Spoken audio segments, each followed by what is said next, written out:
لوگوں کی حقیقت یہ بھی ہے کہ جب گرمیاں چلی جاتی ہیں لوگ سایہ دار درختوں کو بھی بھول جاتے ہیں۔ آہستہ سے چلنا اور اپنی منزل تک پہنچ جانا دوڑنے اور راستے میں رہ جانے سے کہیں بہتر ہے۔ خیرات دینے کی عادت ڈالو۔ خیرات دینا تم کو آگ سے چھڑاتا ہے۔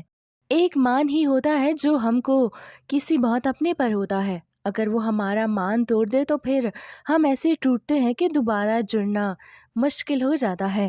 سوچ چھوٹی ہو تو ہر موقع پر مشکل نظر آتی ہے اور سوچ بڑی ہو تو ہر مشکل کا حل نظر آتا ہے۔ قدر کیجیے ان ہاتھوں کی جن ہاتھوں نے ہماری بنیاد مضبوط کرتے کرتے اپنے ہاتھوں میں لاٹھیاں اور تسبیح پکڑ لی۔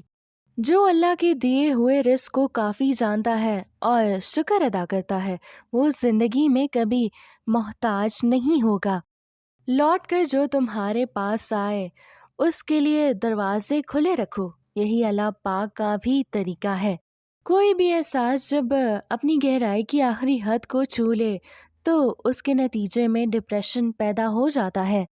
انسان جاہل پیدا ہوتا ہے، بے وقوف نہیں، اسے تعلیم کے ذریعے بے وقوف بنایا جاتا ہے۔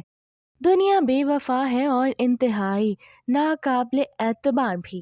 اس سے وہی فائدہ اٹھا سکتا ہے جو مخلوق خدا کو راحت و آرام پہنچائے گا۔ کبھی کبھی ڈھیروں لفظ ہونے کے بعد بھی بولنے کو دل نہیں چاہتا، نہ بنانے کے لیے، نہ جتانے کے لیے اور نہ ہی ہمدردی کے لیے۔ وہ رب واحد ذات ہے جو دیتا بھی بے انتہا ہے اور کبھی تانا بھی نہیں دیتا۔ گھر میں بلی آ جائے، روٹی پر شہد لگا کر بلی کے آگے پھینک دو، اگر وہ کھا لیتی ہے تو تمہاری قسمت بدل جائے گی۔ ہم ایک ایسی دنیا میں رہتے ہیں جہاں اچھی بات کرنے کے لیے لوگوں کو مثال چاہیے اور بری بات میں صرف ایک اشارہ کر دیں تو لوگ سمجھ جاتے ہیں۔